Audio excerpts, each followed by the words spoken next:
The Joe Rogan Experience. Because now in jiu-jitsu, you have clubs giving away belts with membership. What? Yeah, so if you show up, we count how many times you come to practice, and then you have a stripe every so often. It's all scheduled. We tell you when you're going to get your purple belt. It's already... Wow, wait a minute. What? Yeah, there's clubs now. Who the fuck is doing that? I don't want to say because... you don't have to say, but that's real. Yeah. So they give you a certain number. So if you train for 50 days, yes. you get a stripe. Yes. You train for another 50 days. Yes. Wow. Yes, it already started. That's happened in karate. Yeah. In the 70s, people don't know this, Masoyama sent 3 black belt karate experts to Thailand to fight Thais, 3 Thais. 2 of the karate guys won. Really? Do that today. Today, not all karate schools, but most of them are watered down. Why? They start, okay, karate's popular. Let's take out the sparring. Let's take out all the hard training and guarantee this guy a black belt in 4 years, 3 years. Whereas opposed to taking 10 years, the guy down the street is going to go out of business. Why? He's charging a fee to train you hard. And it's going to take you 10 years and you're going to have pain and suffering.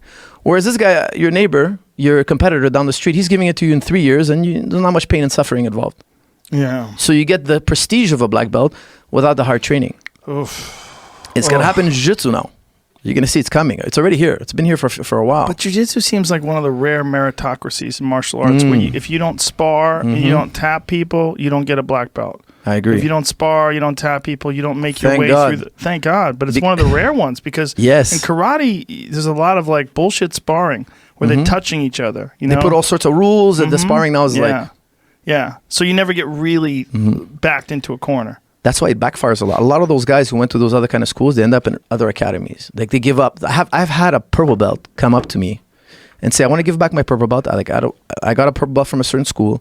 And he went to the basics course in my gym. Basics. He says, I want to start back basics. White belt. No. Yes. He was a purple belt. Right. Went back to white belt. Yeah. But when I roll with him, I was like, who the hell? Like, no, it's not his fault. What do you think he was? Maybe a blue belt. Blue belt. Like a bear. Yeah. No, a blue belt. The definition of blue belt, according to Elio Gracie, is you can beat a bigger, stronger opponent that's untrained. Okay. So blue belt's not a huge, like, mega step. Right. But purple belt is an advanced belt. You're advanced. Yes. Like, it's you're almost a black belt. You just need to keep training. That's the hardest belt to get. To go from blue to purple is the most painful transition, in my opinion. Because most people stop at blue.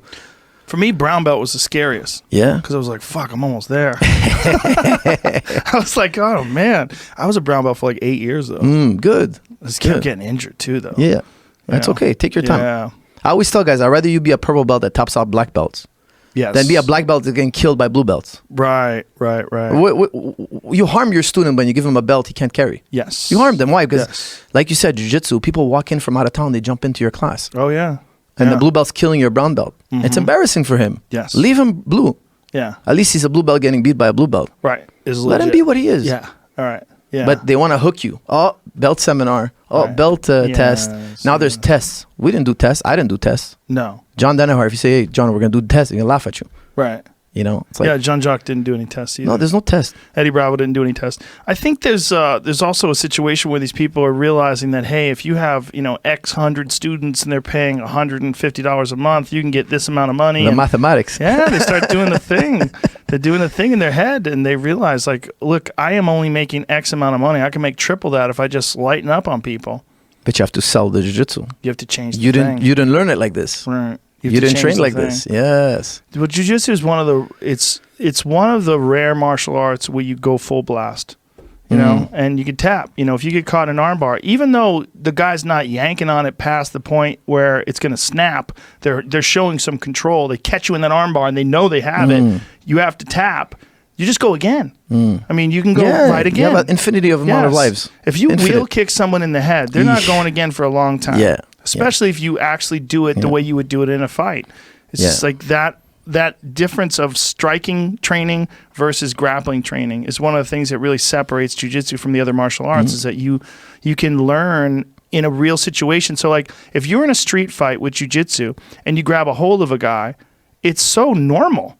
The guy's going full blast. Fucking everybody goes full blast. Yeah. Everybody goes full blast. But if you're in a street fight with someone, you've only been point sparring, and someone's swinging haymakers at you, like, yikes! You're scared because you're not accustomed to that because the actual consequence